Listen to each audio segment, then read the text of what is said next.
tartkan azap çapası Gidip aşar körgen tene tapası Uygur'dan köp tartkan azap çapası Gidip aşar körgen tene tapası 20 yıl davamıda biz bilen Ayan buldu alemge şu davası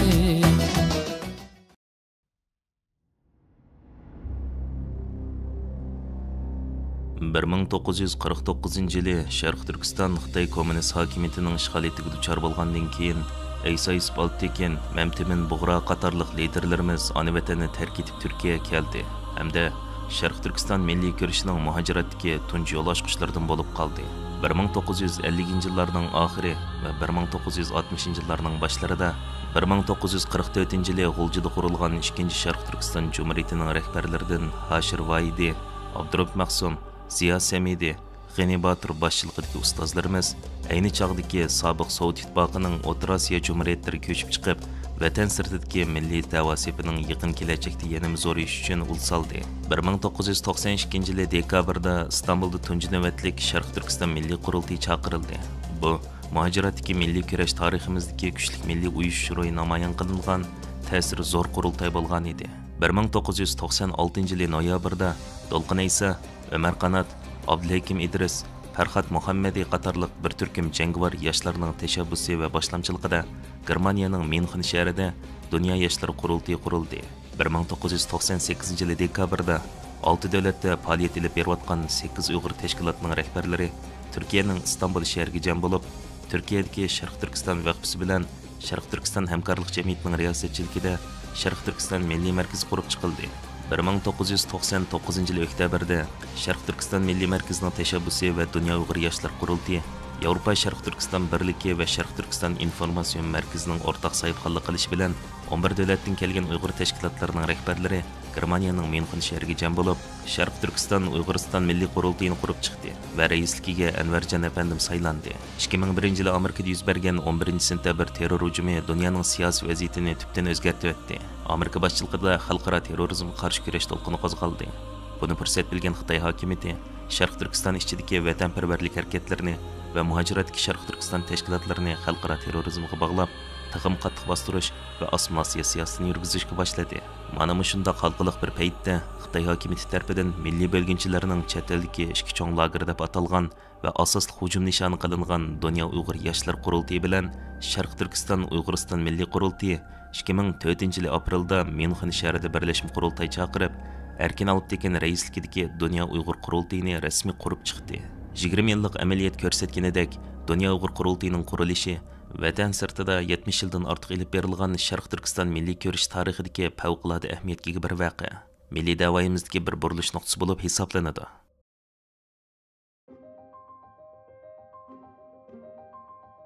Dunyo Uyg'ur qurultiyi qurilgandan boshlab kuchli tashkiliy apparat barpo qilishni muhim xizmat nishonlaridan biri qilgan edi.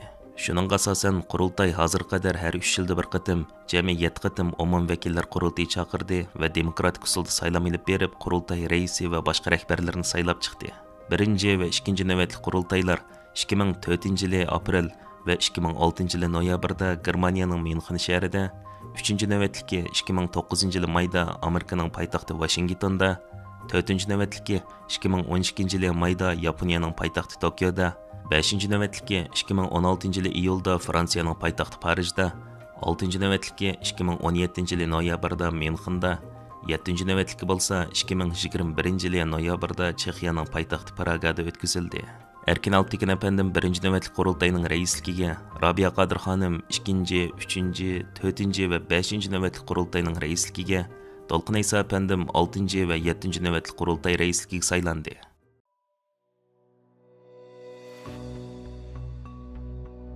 2004-yili Dunyo Uyg'ur qurultiyi qurilganda Xitoy mustamlikasidagi Sharq Turkistonda va u yerda yurgizilayotgan shiddatli milliy zulmni va Uyg'ur millatini dunyoda ancha bilib ketmaydi. Shunga qurultay Uyg'ur masalasini xalqaralashtirishni o'zining eng muhim va ta'xirsiz strategik nishoni qilib bekitgan edi.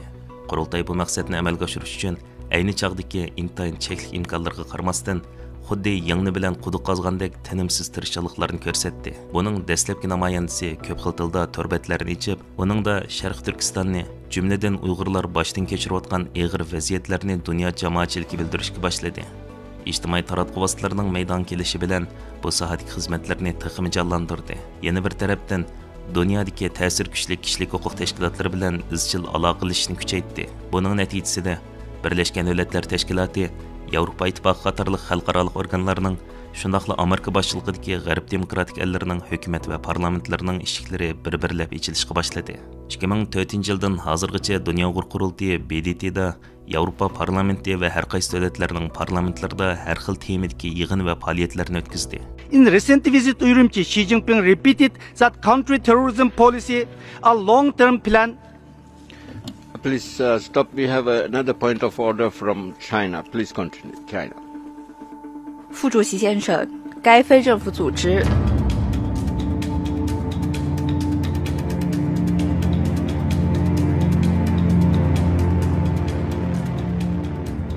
Bu o'rinlarda ichilgan ko'p qatimliq yig'inlarda Xitoy doiralarining har taraflama qarshiligi va to'sqinliklariga qaramasdan muvaffaqiyatli holda Uyg'ur masalasini keng ko'lamli anglatdi. Yevropa Ittifoqi, Amerika, Kanada, Yaponiya, Angliya, Fransiya, Germaniya, Tayvan qatorliq davlatlarning parlamentlarida Uyg'ur do'stlik guruhlarini muvaffaqiyatli qurib chiqdi. Yevropa Ittifoqining markazi Bryusselda, Londonda, Berlinda va Istanbulda maxsus ishxona ta'sis qilib, Uyg'ur davosining xalqaralashishini tixim sistemlashtirdi.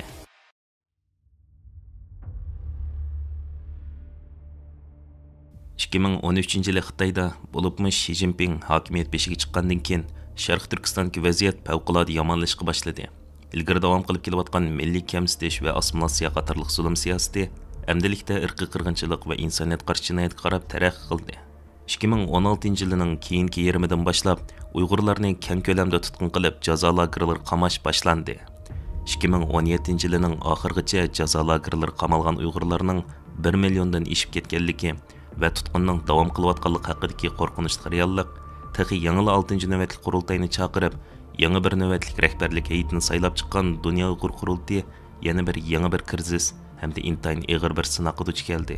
Chunki Uyg'ur millati tarixda misli ko'rilmagan bir qirg'inchilikqa, millat bo'yicha yo'qotilish xavfiga duchor bo'lmoqda edi. Afsuski, dunyo jamoati bundoq bir qirg'inchilikning rostila yuz berayotganiga ishonmayotdi. Mushundaq bir paytda qurultay jiddiy tadbir olib, 2018-yili aprel oyida Bryusselda 5000 kishilik va yana shu yili noyabrda Jenevada 3000 kishilik cho'ng namoyishlarni uyushtirdi. Bu orqali BDT, Yevropa Ittifoqi, jumladan dunyo matbuotining Uyg'ur irqiy qirg'inchiligiga diqqat og'dirishiga turtki bo'ldi. Shuning bilan birga Dunyo Uyg'ur qurultiyi Norvegiya Uyg'ur komiteti bilan birlikda vatanimizda yuz berayotgan irqiy qirg'inchilikqa oid faktlik materiallarni tutqun qilinganlarning tizimligini tayyorlab, 2018-yil aprelda avval Yevropa Ittifoqi komissiyoniga va BDT kishilik huquq kengashiga sundi. Xalqaro kishilik huquq tashkilotlari va qurultayning tirishchanliklari natijasida 2018-yil avgustda BDT irqiy ayrimchilikni amaldan qoldirish komitetining yig'inida komitetning muavin raisi McDougall xonim boshchiligidagi komitet a'zolari tunji qatim 1 milliondan ortiq Uyg'urlarni asos qilgan Turkiy millatlarning jazo lagerlari qamalganligiga doir ko'p taraflama dalillarga erishganligini butun dunyoga jakarladi. Shuningdan keyin vaziyatda tubdan o'zgarish bo'ldi. Sharq Turkistondagi jazo lagerlari va u yerda yuz berayotgan vahshiyliklar xalqaroning diqqat nazariga sazovor bo'ldi. BDTda jazo lagerlari masalasida Xitoyni qo'llaydigan davlatlar va Xitoyni ayblaydigan davlatlar bo'lib ikki safga ayrildi va keskin munozaralar elib berildi. Dunyo Uyg'ur qurultiyi ikkinchi qadamda har qaysi davlatlardagi Uyg'ur tashkilotlari va xalqaro tashkilotlar bilan yaqindan hamkorlashib, Uyg'ur irqiy qirg'inchiligini BDTda, Yevropa parlamentida va har qaysi davlatlarning hukumat va parlamentlarida rasmiy e'tirof qilishini qo'lga keltirish uchun harakatga o'tdi. Amerika hukumati Xitoyning Uyg'urlarga yurgizayotgan vahshiyliklarni dunyoda tunji bo'lib rasmiy yo'sinda irqiy qirg'inchilik va insoniyat qarshi jinoyat deb jakarlagan, shuningdek Uyg'ur kishilik huquq siyosiy qonunini rasmiy ma'qullagan Uyg'urlar haqidagi tunji qatim qonun chiqargan davlat bo'lish sifati bilan tarixiy ahamiyatga ega sahifa ochdi. Bu ishlarning ro'yobga chiqishida Dunyo Uyg'ur qurultiyi tarkibida faoliyat olib berayotgan Uyg'ur kishilik huquq qurilishi, Uyg'ur harakati tashkiloti, Amerika Uyg'ur jamiyati, Amerikadagi lager shohidlari va boshqa vatanparvar qarindoshlarimizning ko'rsatgan tirishchanligi favqulodda zo'r bo'ldi. Tunji qatim 2021 yili fevralda Kanada parlamenti Uyg'ur irqi qirg'inchilik qarorini qabul qildi va undan keyin 10 davlat parlamenti va Yevropa parlamenti Xitoy hukumatining Uyg'urlar qarta ilib berayotgan qirg'inchiligini irqiy qirg'inchilik va insoniyat qarshi jinoyat deb e'tirof qildi. 2022 yili avgustda BDT kishilik huquq oliy komissarligi bu haqda maxsus deklaratsiya e'lon qildi. Dünya Uyghur Qurultayı Uyghur irqiy qirg'inchiligini to'sishini qonuniy asosga ega qilish va bu orqali texim ko'p davlat hukumatlari va parlamentlarining e'tirof qilishini qo'lga keltirish uchun qilgan texim zo'r bir ish bo'lsa, 2020 yili sentyabrda Angliyalik mashhur sodiya Jeffrey Nice efendimning yetakchiligidagi London Uyg'ur sudini qurib chiqishi bo'ldi va shuning loyiha ravishda 18 oydan ko'proq jiddiy tayyorlik xizmatlari natijasida 2021 yili iyun, sentyabr va noyabr oylarida 3 qatimliq guvohlik anglash sudini o'ngishliq ochdi. Judgment of the Uyghur Tribunal, the People's Tribunal, formed to consider allegations that the People's Republic of China, PRC, has committed genocide against crimes against humanity and torture against Uyghur, Kazakh and other. 2021 yili 9 dekabr Uyg'ur sud kollegiyasi Londonda hukm e'lon qilish yig'ini chaqirib, Xitoy hukumatining Uyg'urlarga yurgizayotgani irqiy qirg'inchilik va insoniyat qarshi jinoyatdir deb hukm chiqardi. Qurultay raisi Dolqin Iso afandim naq maydondan videoliq nutq so'zlab 9 dekabrning Uyg'ur irqiy qirg'inchilik kuni qilib bekitilganligini jakarladi. There is no more excuse for the state and the global community to stay silent on this genocide. Now we declare each year on December 9th we commemorate International Day of the commemoration of the victim of Uyghur genocide. 2017 yili jazo lagerlari dunyoga oshkor bo'lgandan tartib, buni dunyoga pash qilish, har qaysi davlatlarning parlament va hukumatlarida uni e'tirof qildirish, Amerikada Uyg'ur siyosiy qonun loyihasining ma'qullanishini qo'lga keltirish va oxirida Uyg'ur sotining qaror chiquvchi bo'lgan bir qancha yilda Dunyo Uyg'ur Qurultayi rahbarlari intayin zo'r kuch sarf qildi. Qahramon lager shahidlari boshchiligidagi shahidlarning bergan guvohliklarimi alayda rol o'ynadi. Undan boshqa Amerika, Kanada, Angliya, Belgiya, Fransiya va Gollandiya qatorliq davlatlarda turishliq Dunyo Uyg'ur Qurultayining rahbarlari, Dunyo Uyg'ur Qurultayi qarashliq yerlik tashkilotlar va siyosiy faoliyatchilarimiz o'zdir turishliq davlatlarning parlament va hukumatlarida Uyg'ur irqiy qirg'inchiligini e'tirof qildirish uchun zo'r tirishchiliklarni ko'rsatdi. Uyg'ur sotining o'ngishliq ichilishi uchun Uyg'ur akademiyasidagi ziyolilarimiz material to'plash va tarjim qilish ishlari uchun ko'p fidokorlik ko'rsatdi. Muhojiratdagi ko'plagan vatanparvar qarindoshlarimiz hamda bir qism boylarimizning moddiy yordam bilan Uyg'ur soti iqtisod kafolatga ega qilindi. Dunyo Uyg'ur Qurultayining yana bir muhim xizmati bo'lsa, Uyg'ur kishilik huquq qurilishi bilan birlikda Xi Jinping boshchiligidagi kommunist Xitoy amaldorlarini Uyg'urlar qarshi irqiy qirg'inchilik va insoniyat qarshi jinoyat sodir qilganligi bilan ayblab, 2022 yili yanvarda Argentina sotiga rasmiy arz qilish bo'ldi. Navbatda bu da'vo jiddiy davom qilmoqda.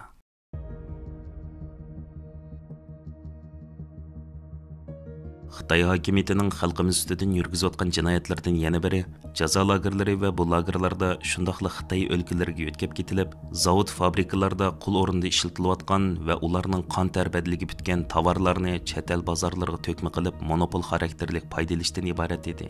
Dunyo Uyg'ur Qurultayi har qaysi davlatlarda Uyg'ur majburiy emgak orqali ishlangan mahsulotlarni import qilish va setishni cheklash, shuningdek chetishliq shirkatlarni shu davlatlarning qonun organlariga arz qilishdek bir qator o'nimli xizmatlarni qildi.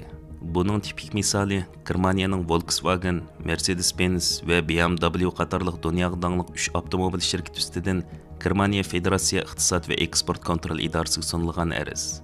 Qurultay tarkibidagi Kanada Uyg'ur haqlarini qo'g'dash qurilishi boshchiligida Kanadadagi 28 kishilik huquq tashkiloti va advokatlar jamiyati Kanadadagi Uyg'ur majburiy emgak chetishliq bo'lgan 14 Kanada shirkati ustidan munosabatli o'rinlarga sunilgan arz. Onundan boshqa 2020 yili maydan boshlab Dunyo Uyg'ur Qurultayi va uning tarkibidagi tashkilotlardan Uyg'ur kishilik huquq qurilishi, Amerika Uyg'ur birlashmasi va Uyg'ur harakaat tashkiloti qatorliq Uyg'ur tashkilotlarining safarbar qilishi bilan xalqaro majburiy emgakni to'xtatish hamkorlik minbari qurilib, birlikda faoliyat olib berishga boshladi. Bu hamkorlik minbarining tarkibida 70 Uyg'ur tashkilotini o'z ichiga olgan 460 dan ortiq tashkilot birlikda dunyo miqyosida Sharq Turkistondagi qul emgakini oxirlashtirish harakatini qanot yaydirib kelmoqda.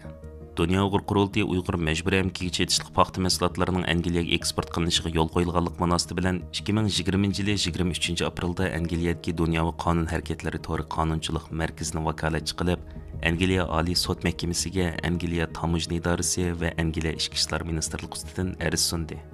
Bu ariz hali ham davom qilmoqda.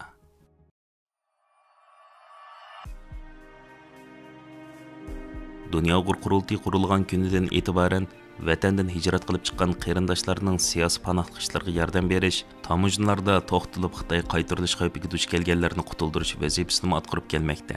2019-yilning oxirida Xitoydan tarqalgan vabo mezgilida Turkiya qatorliq bir qism davlatlarda turayotgan Sharq Turkistonlik musofirlar intayin qiyin ahvolda qoldi. Dünya Uyg'ur qurultiyi darhol harakatga kelib, Turkiyadagi Ma'rif va hamkorlik tashkiloti, Sharq Turkiston Ulamolar birligi, Uyg'ur akademiyasi va Sharq Turkiston vaqfisi qatorliq tashkilotlar bilan muzokiralashib, 2020-yil aprelda Sharq Turkiston jiddiy yordam markazi nomi ostida vaqtli yordam markazi qurib chiqdi. Bu markaz dunyoning har qaysi joylaridagi Uyg'urlar orasida iyoni yig'ish to'lqini qo'zg'ab, bir oyga yetmagan qisqagina vaqt ichida naq 220 ming Amerika dollari to'plab, ig'ir iqtisodiy qiyinchilikda qolgan qarindoshlarimizning holiga darmon bo'ldi. Dünya Uyg'ur qurultiyining tashabbusi va qo'llashi bilan Kanada Sharq Turkiston jamiyati va Kanadalik qarindoshlarimizning safarbar bo'lishi, shundaqla Kanada Uyg'ur haqlarini qo'g'dash tashkilotining mas'uli, Dünya Uyg'ur qurultiyi qonun komitetining mudiri Mehmet To'xta apandimning bir qancha tirishchiliklari natijasida Kanadaga 10 ming Uyg'ur musofirni yerlashtirish programmasi 2023-yil 1 fevral Kanada parlamentida rasmiy ma'qullanib, ijro qilinish bosqichiga o'tdi. Bu Uyg'urlarning muhajirat tarixida g'oyat zo'r voqea va olamshumul buyuk bir natijadir.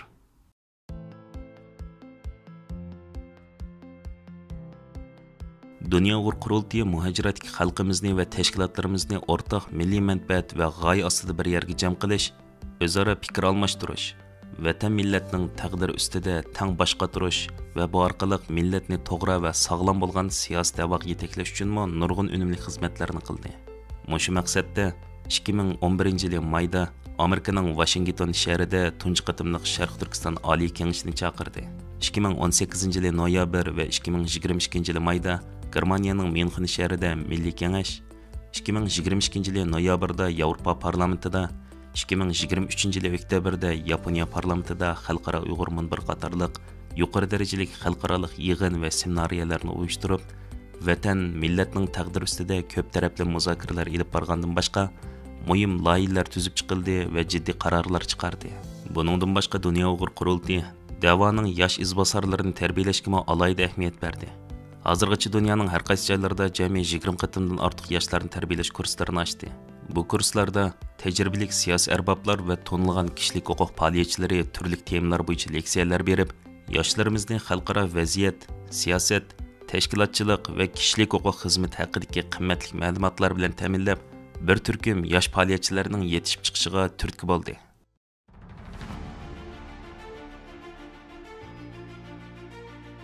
Dünya Uyg'ur qurultiyi bir turkum vatanparvar qarindoshlarimizning muqaddas vatanimizning hurlik va mustaqilligini qo'lga keltirishdan iborat buyuk g'oyasining turkisida qurilgan edi. Yangi qurilganda na yetarlik moddiy kuchi, na odam kuchi bor edi. Ammo ular kuchni, ilhomni vatan va millatga bo'lgan kuchlik sevgidan oladi. Ularning eng cho'ng boyligi bo'lsa, xolis, minnatsiz qilingan fidokorliklar edi. Mana aradan 20 yil o'tdi. Hisobsiz ajr, mehnat va fidokorlik meyve berdi. Mana bugun xalqaro sahnalarda g'oyat zo'r ta'sir kuchi bor bir tashkilotga aylandi. Uning qilgan xizmatlari xalqaro organlarning va davlatlarning muayyanlashtirishiga erishdi. Buning tipik misoli xalqaro soqchi tashkiloti, ya'ni Interpol tarafidan 2018-yil chiqarilgan Dolqin Aysa apandim ustidan 21 yil davom qilgan xalqaro tutish buyrug'ining amaldan qoldirilishi va Sharq Turkiston Islom partiyasi 2020-yili Amerikaning terrorist tashkilot tizimligidan chiqarib etilishi. Shundaqla Dünya Uyg'ur qurultiyi rahbarlarining Halifax xalqaro bexatarlik munbiri va München xavfsizlik kengashi qatorliq xalqaro bexatarlik yig'inlariga taklif bilan qatnashib, davlat arboblari, siyosiyonlar, generallar va ta'siri zo'r xalqaro tashkilotlarning muhim zotlari bilan dunyo bexatarligi, tinchligi va demokratiya masalalarini birlikda muzokara qilgudek maqomga yetganlik qatorliqlardir. Shundaqla yana 2019-yili Amerika davlatlik yig'in zalida dag'dug'liq marosim bilan Amerika demokratiyani ilgari surish fondi, ya'ni NED tarafidan Dunyo demokratiya mukofotiga nail bo'lishi 2023 ve 2024 yılı uda 2 növbet Nobel Tinchlik Mükafatı'nın laureat şerpiga müyesser bo'lishi, Dünya Uyghur Qurultayı'nın sabık reisi Rabia Qadir Xonimning 2005 yıldan itibaren bir qancha qatim Nobel Tinchlik Mükafatı'nın laureati bo'lishi ve 2015 yılı Amerikada Tom Lantos kişilik huquq mükafatıga erishishi, Qurultayı'nın növbetdagi reisi Dolqin Isa efendimning 2016 yılı Mart'ta Amerikadagi Kommunizm Qurbonlari Xotir fondi tarafidan kişilik huquq mükafatıga sazovor bo'lishi, Uyg'ur Hareket Tashkilotining raisi Roshan Abbas xonimning 2019 yılı erkinlik jangchisi mükafatıga erishishi, Qurultay Xalqaro ishlar direktori, Ayollar komitetining mudiri Zumratay Erkin xalqaro sahnalardagi ko'rinarli muvaffaqiyatlari bilan 2024 yillik Amerika Roosevelt erkinlik mukofotiga erishish qatorliq olamshumul natijalar Dünya Uyghur Qurultayı'nın qanchilgan kechilarni tang'ilganligining, vatanim, millatim deb tinimsiz so'qqan o'tqashdek yuraklarning mislsiz qon terining samarasi edi. Qurultayimiz yangi qurilganda muqim ishxonasi yo'q, partizansk ahvoldan kechini kunduzgulab jon tikib tirishchilik ko'rsatish natijasida bugünkidek Myunxenda markaziy ishxonasi bo'lgandan sirt Berlinda, Londonda, Istanbulda, Bryusselda tarmoq ishxonalar bo'lgan sistemalik, funksiyalik bir organga aylandi. 2024 yılı Mart'tan başlap Qurultay o'zining muqim mulki bo'lgan yangi xizmat binosida ish boshlash sharpiga nail bo'ldi. Biz bu munosabat bilan bu markazning vujudga chiqishi uchun moddiy jihatdan yordam qilgan dunyoning har qaysi joylaridagi butkul vatandoshlarimizga yana bir qatim minnatdorligimizni bildiramiz. Bugün bu bayraklarımız Birleşken Devletler Teşkilatı'nın ordulu yakıldavatıdır. Ama körvatırsa altımızda 200'ün artık devletlerin bayrakları var. Ve sunum işimiz muşu iradı bulunan olsa, halkımızdaki muşu Hristiyanlık bulunan olsa, bu bayrak bugün bu Birleşken Devletler Teşkilatı'nın sırtında bildiğim olsa, çokum bir gün Birleşken Devletler Teşkilatı'nın içine aşı bayrağının katarda oradalıdır. Bu bizim hakkımız. Xitayning dinidek biz bölgünç emez, biz terörist emez. Çünkü biz Şanghay'ni, Beijing'ni Xitayning bir koyundan ayırıp çıkımız demedik. Özümüzün müstakil vatanimizdeki ilgilik hukukumuzu kollarımızda vatimiz. Bu bölgünçülük emez, bu tabii ve en akalli Şark Türkistan halkının hak hukuku. Hey Qurultay